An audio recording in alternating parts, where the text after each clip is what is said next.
Hello there. I thought I'd do another quick video just to let you know how your computer physically works. It's very easy for people that don't know how to use a computer for them to say, yeah, you click this, you click that, and this works and that works. Actually, I'll show you how your computer visualizes everything. This pretty much is called File Explorer. On your taskbar at the bottom, there's a picture of a folder, and that's called File Explorer. So if we click that,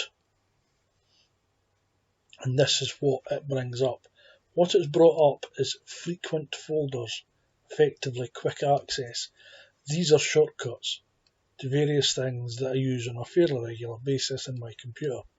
Don't actually want to look at that, and actually don't want to look at these either. These top four here, desktop, Dropbox, OneDrive, and the PC owner name, again, they're shortcuts, so I'll close that down. So there's nothing there. Well, actually there is, because of the way it's set up, it's got this PC. So if I click on this PC and click it again, you see how that opens up and closes it down? Think about it like a filing cabinet. If it's pointing in the way, the drawer's closed. So pointing out the way, the drawer's open and you can see the files inside it. Effectively, it's like a giant filing cabinet is what you're using. Again, these top ones here are shortcuts. So you can actually see there, that says desktop, so that's obviously going to your desktop, but as I say, that's a shortcut. So how do I know that's part of the Windows system? Windows C, that's the drive that Windows sits on. That's the drive that basically powers your computer. Obviously there's a lot more interesting tech and gizmos sitting inside your computer, your laptop, your mini PC, your smartphone, but that's the brain, that's the hard drive, that's where the information sits. Next to it is a CD drive. Now, obviously there's nothing in the CD drive at the moment, so it's not showing anything up, and there isn't any USB drive. I'll come to that in a minute. If you look at this PC, you're very unlikely to have any of this. I've built a network in the house so I can access any drives at any given time. And the reason that one doesn't show up like the rest of them do is because that one's switched off. Right, explain what you're saying, Kevin. Right, see if I open this drawer and go down to Windows C, which is just the same as that Windows C, it's just in a different place.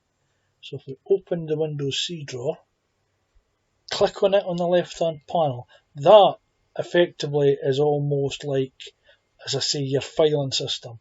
When you click on it, it gives you a look here, what's inside the filing system. And as I've been showing you before, if you go to View, you can change what you physically see, how you see it, where you see it, what things you need to see in it. It'll be your personal choice how you want to view that. If we go to Users, on that, when you log into your computer every morning, every week, every couple of days, whatever it is, you'll click on Users. Default is basically a background Windows thing. I didn't want to go into that because it would just confuse things and take too much. Public is if you share something with someone on your network, not outside, not on Facebook. It means that they'll be able to see it in their public folder on their computer. In this case, that's one I want to look at because that's me, that's my profile when I log in. Look down the list, you can see there's a thing that says desktop, and that is just a folder, just like any other folder you've got on your computer.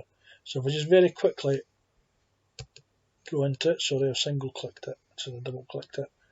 It's got three things in that folder, one called Ads, one called Papers, and one called Shortcut. So if I minus this folder down, this is what we call Windows Explorer, File Explorer. So I minus that down. Apart from the recycle bin, which is obviously a shortcut in itself anyway, Ads, Papers, and Shortcut. So you can see that's how it sorts itself out. Now, just for argument's sake, I was to create a new folder. And you can see how I did that. I'll right click, new folder. You can see that now sits on my desktop, and inside it we'll go right click, new folder. So we've got new folder inside new folder. For the moment, we'll close that. If we go back on to the desktop as a folder that's in here, so just to recap, we click on users, then we go to my login, then we'll locate desktop. Equally, you could have done that down here by opening the file drawer, opening the file drawer, opening the file drawer. So that will always reflect what that says. Okay? Adds, new folder, papers. Now because that's a shortcut, it won't appear in here. So that is, how can I explain that? That's not solid. Because it's a shortcut, it takes you to somewhere else. So therefore, it's not a solid thing that I can put here. Okay? Now the reason that papers doesn't have the little open icon is because there's no further folders in it. It's only got these paper kits. I click back on new folder. I have now gone in, as you can see, I've gone this PC, Windows, users, me, desktop, new folder. And inside that new folder is new folder. So when I click that, you can see it's got new folder, but there's no files in it. It's irrelevant, but just to let you see how that works, that's how your computer sees your files. Okay, so even though you shut the drawer on here, you can shut as many drawers in here if you like, you can still see the folder you opened the last time. Equally, if I decided that I wanted to click on music, it gives me an option of artists, compilations, jukebox, original soundtracks and scores. Go into that a lot later on. There's an extremely large amount of information that I personally have in these folders, and it's my music. So anything that's on here mirrors in here.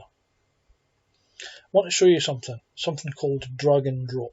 So we'll close that all together and we'll get rid of this. So you can either right click, let it do what it needs to do, come down to delete, and it's gone.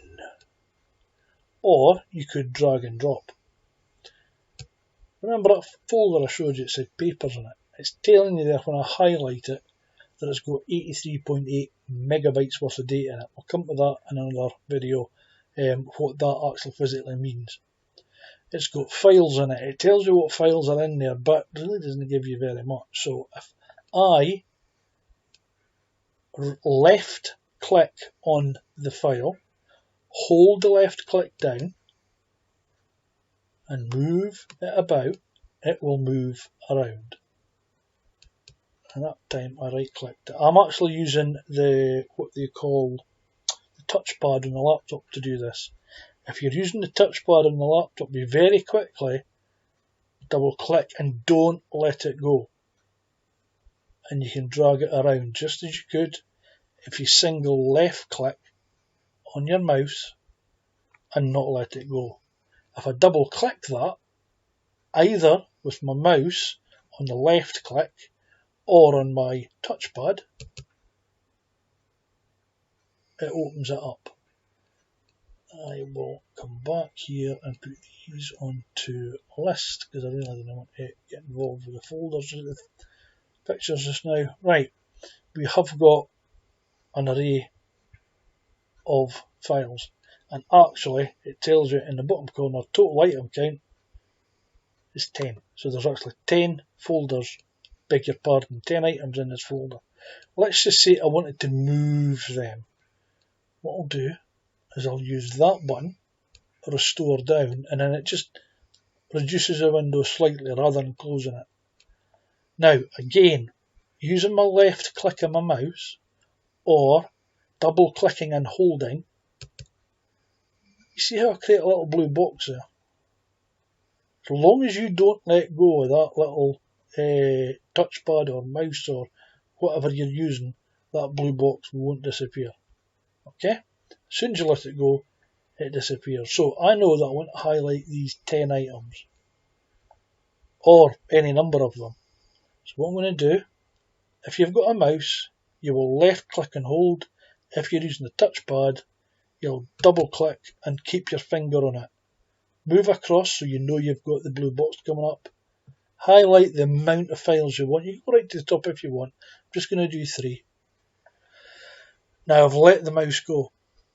Again, if you're holding a mouse and you're still holding the left click on that, and then at this point you can use your left click on your touchpad, if you have one, click it and hold it, move the mouse to the left,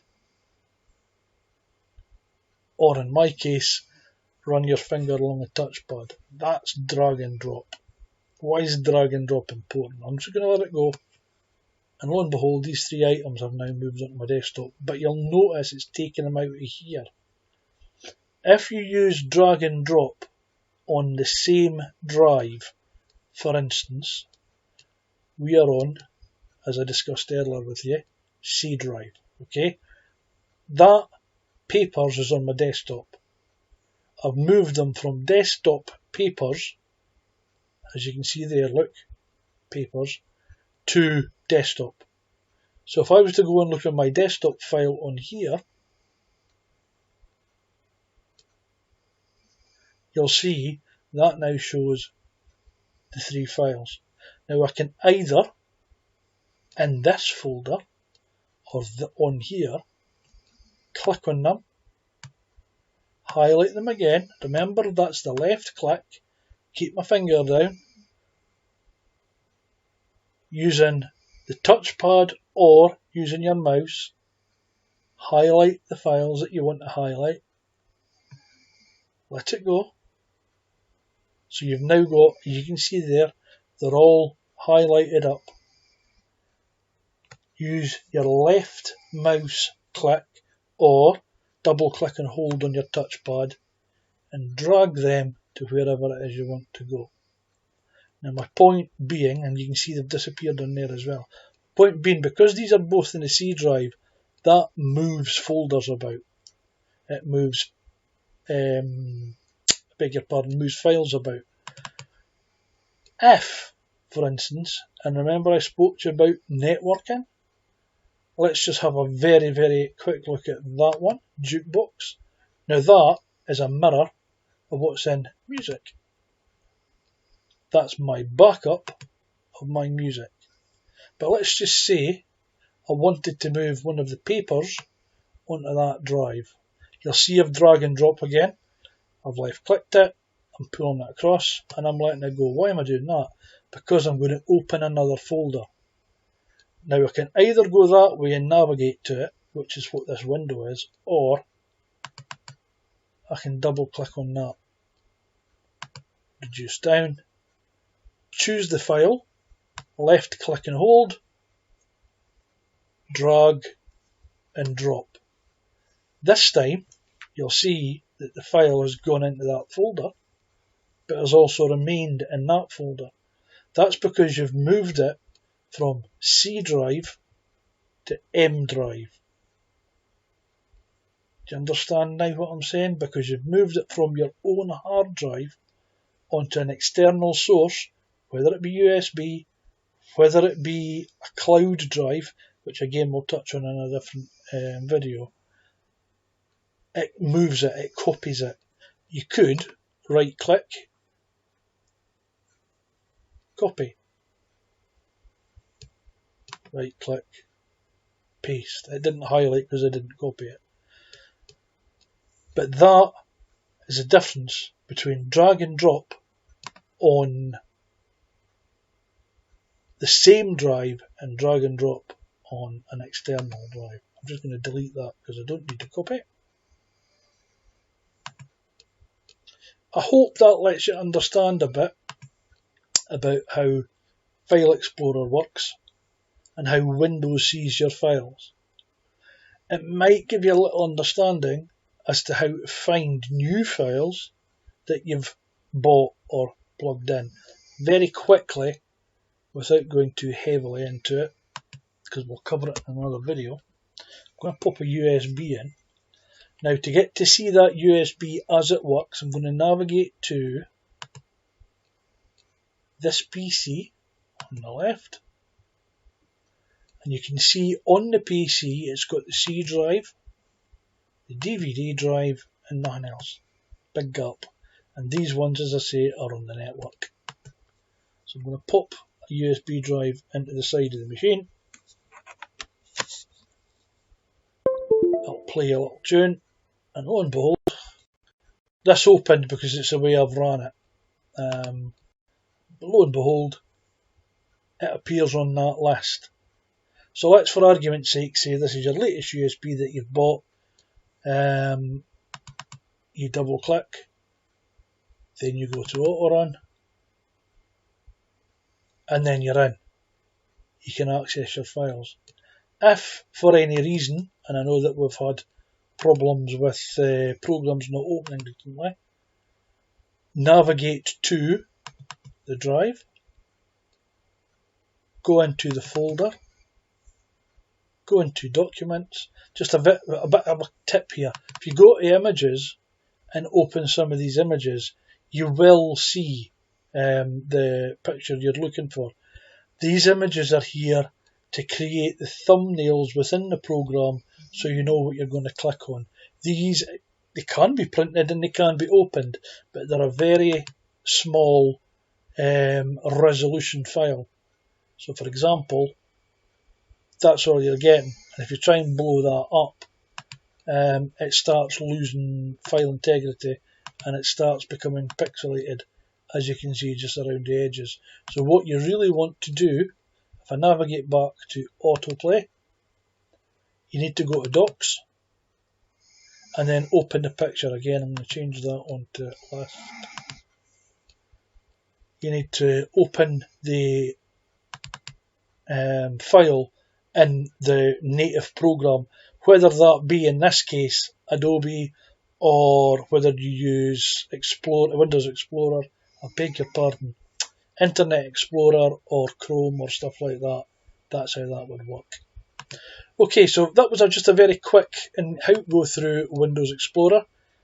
I hope that it's been helpful for you. As always, leave me a comment, leave me a like, and let me